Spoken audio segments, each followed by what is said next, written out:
Hello everybody, something a little bit different this time. I'm going to talk a bit about retro technology, or something that's 16, 17 years old, if you can call that retro. I suppose it is, because like 5 years is like antiques in technology terms, isn't it? Yeah, you don't see many people using 5-year-old phones. So yeah, the Palm M105. Got this in early 2001.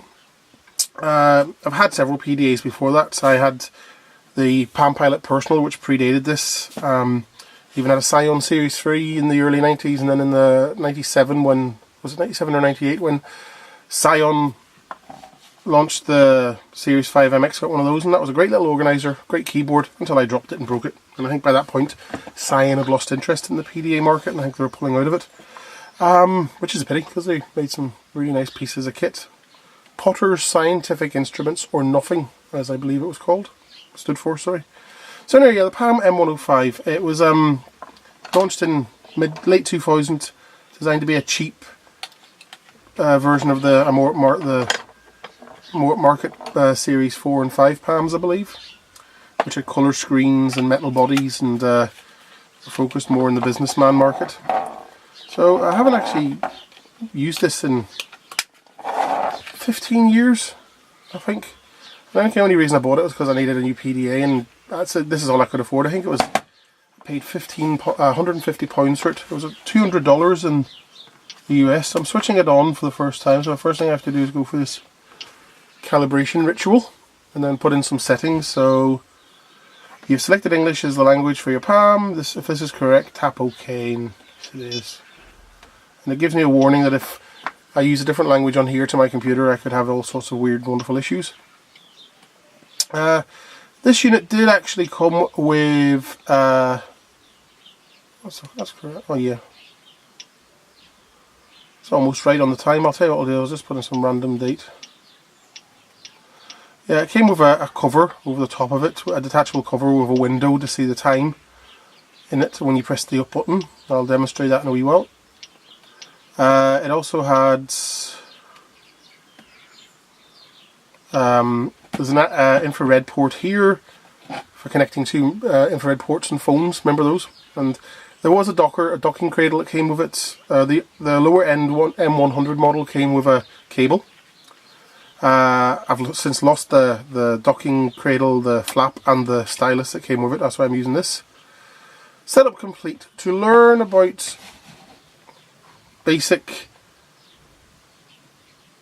your using your handheld tap basic skills, I'm actually going to skip that and just take you through the way it works.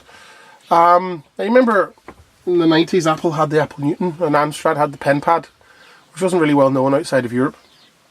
And they used handwriting recognition, which was pretty poor, to be honest with you. And even now, handwriting recognition is really hard to crack in computing terms.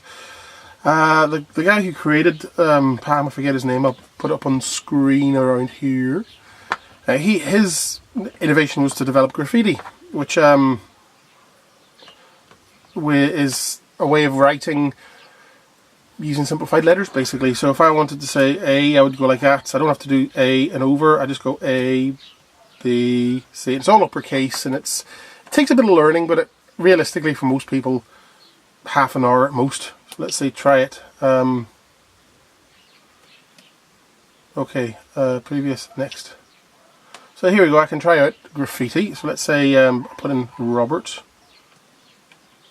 R-O-B-R-T.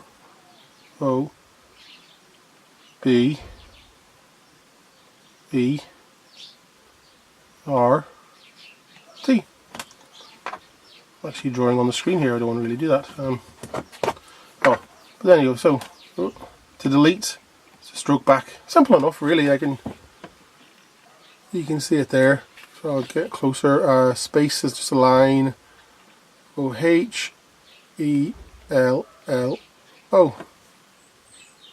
Helco. Oh, Robert Hello. You can see how it's done. It's like everything's sort of been condensed down to one stroke, except X.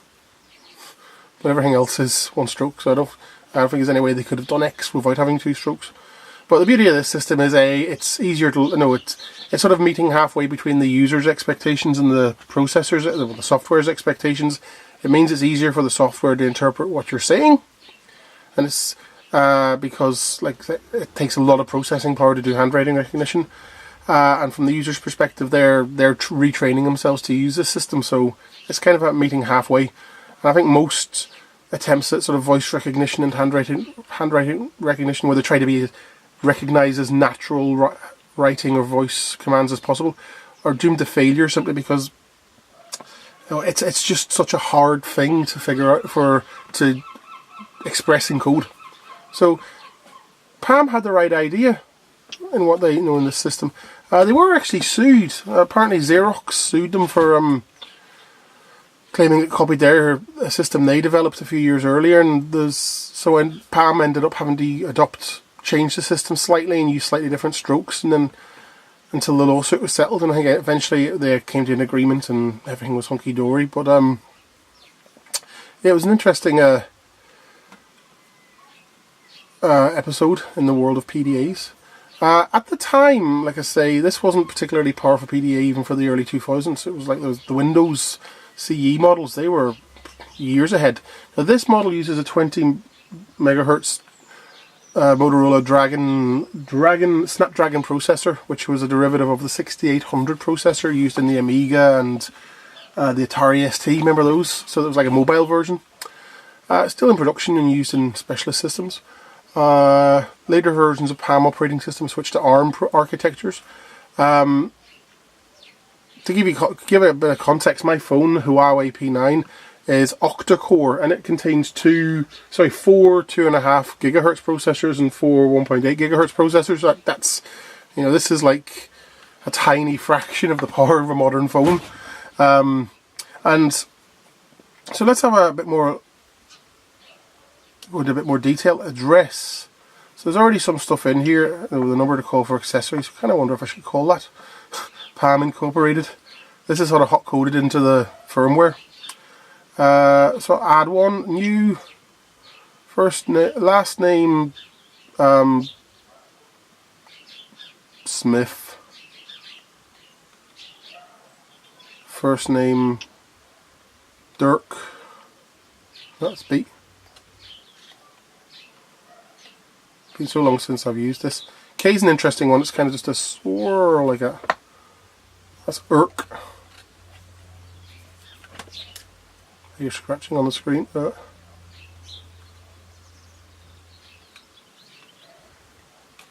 Dirk and work 1, 2. So you do numbers on this side. 1, 2, 3, 4. Oh. See, if you do 4 and you do the downward stroke, so as you would do on paper, it interprets that extra stroke as a 1. So you just have to go like that there. 5, 6, 7. So simple enough. You can put in some extra details, such as how you want to categorize them, home, work, fax, whatever.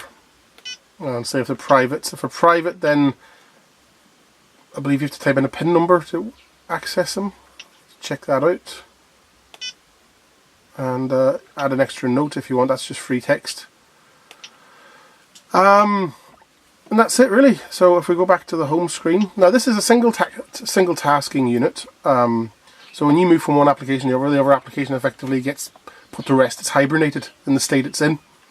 So later versions of Palm OS introduced a sort of a rudimentary multitasking system, a bit like what Apple did when it introduced multitasking. What else? Got Memo Pad. So there's some memos already in there, but Memo Pad it's just the same thing. And again, you can categorize it, and it uses the first letter, what you typed as the name of the memo. Where is the basic calculator? So it does the job. Security. Now this is where you put PIN numbers in and the like. So current privacy, show records or hide records and mask records. You can put in a password there. So when you've got a private contact, this is how you would assign the password to prevent people having a nosy at it. All this can be categorized. So you've got this category, so you can say system So you only see the system stuff and games. I don't have any all. And over here, you got tapping on the top left brings up the menu. So you got this category. There you go, category. And you sort of decide which application goes into which category. Yeah, the kind of notepad. There we go. So this is kind of like MemoPad, except you can actually do diagrams like that there, and write as well. So this lets you do very simple graphics. So you know, it's simple. It does the job.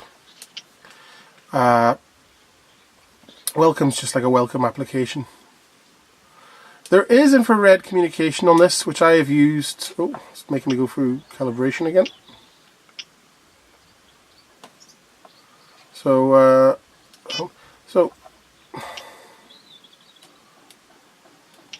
actually, welcome takes you for the setup options again, which is annoying. So it's really quite simple. Like, as PDAs go, you don't get anywhere near the amount of functionality you get on a modern phone, and even compared to Windows CE at the time or the Scion operating system, this is primitive. And they were obviously going after a specific market. There was a thing called HotSync, so when you plug this into your Cradle, the software on your PC could interact with Outlook or whatever your chosen scheduling and email application was, and transfer your calendar entries over. So if I go for data, so if I can make an appointment here, so let's say start time, a very quick way of selecting it, say 16:45, end time 16:55. Okay, it's put in the details there. So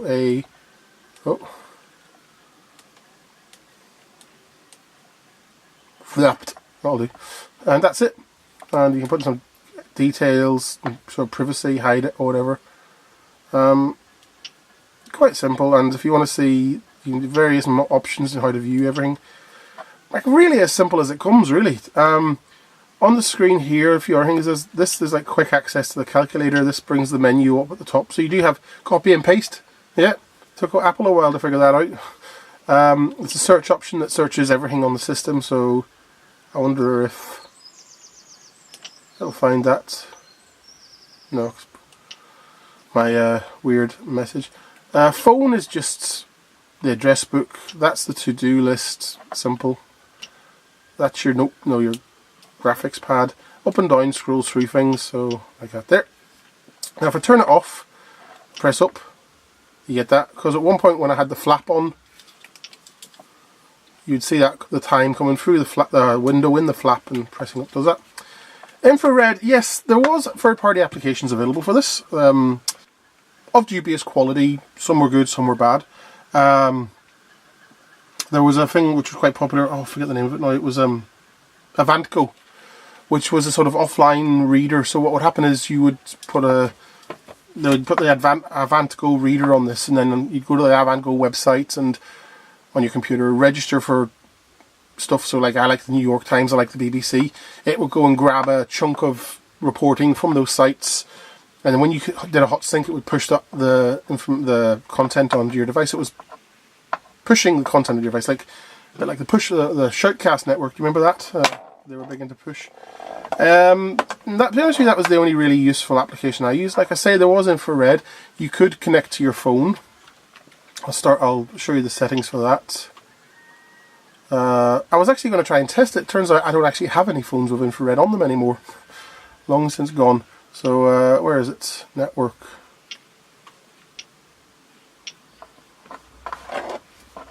No. I've had some preset options. AT&T, WorldNet, CompuServe, Earthlink, Netcom, Cynet, Unix, UUNet, Windows RAS, AIMNet. Those are going back in time. CompuServe. Where do I set up connection? There we go. And I could say direct serial, IR to PC handheld.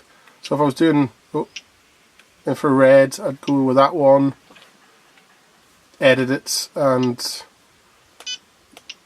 choose the details, the baud rates and the flow control. It's quite simple to set up, painfully slow, because bear in mind that if you've got IR on your phone, you're probably using 2G, which is dial-up. I think the speed was 9,600 baud. I mean, painfully slow. So I used a browser called Eudora Web. You remember that the email client Eudora? Well, they launched a browser for this, and it was text only. If you were desperate, it did the job. I do remember sort of being away camping one night and using this to get the latest news and being quite shocked at how slow it was. There was a few ebook readers. I remember putting some ebooks on this, and to be honest, at the time I wasn't that impressed with it, because bear in mind a year or two later Nokia started launching their Series 60 phones, which were light years ahead of this in terms of functionality and usability and actually pleasure. Well, actually this is pretty usable, it just doesn't have a lot of functionality. Like Series 60, lots of functionality, very pretty, but it was a bit questionable in usability. But yeah, specifications, one of the things about this is it only has 8 megabytes of RAM. And RAM is its only method of storage, and it's volatile RAM. So when you come to change the batteries, you have to bear in mind there is no backup battery. Well, there is kind of. There's actually a capacitor in here that supposedly lasts for about a minute. It doesn't really, like 30 seconds and you'll lose all your data. So yeah, literally there's 8 megabytes of RAM in here. Compare that to the 32 gigabytes of storage I have on my phone and 4 gigabytes of working memory. On this there is only working memory, there is no backup storage. So 8 gigabytes is to store all your applications and all your data, which, you know, for phone numbers and the like isn't all that bad. But once you start storing apps and ebooks or stuff like that, no, the space gets taken up pretty quickly, especially email, because there was an email app for this that was, Palm made the Palm Internet Suite available, which was email app and a few other bits and pieces. So yeah, this has 20 megahertz processor. The M100 was even more crippled. That had 2 megabytes of RAM and only a 16 megahertz processor.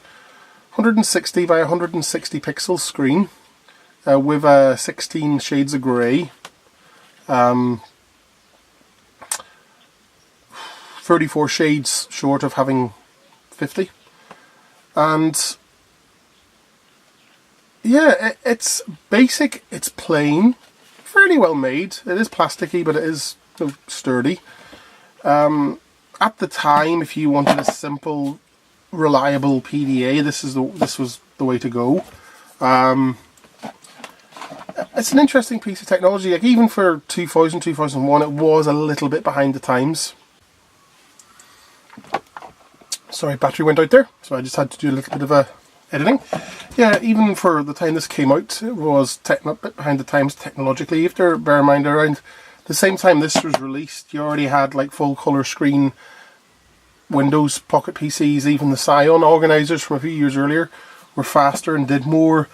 The Trium Mondo, I don't know if you've ever heard of that, but I would argue that that is probably the first smartphone. It would run Windows CE, but it had a phone. It had this form factor. It had this sort of iPhone form factor with a touch screen and icons and you name it. And that came out at the same time this came out, and it flopped. It wasn't the greatest piece of kit, but it was the first, and it was running like 150 megahertz processors, while this only had 20. And also don't forget, a year or two later, Nokia would start hitting the market with their Series 60 phones, which could do video, and then 7 years after this, Apple launched the iPhone, and we know what happened since then.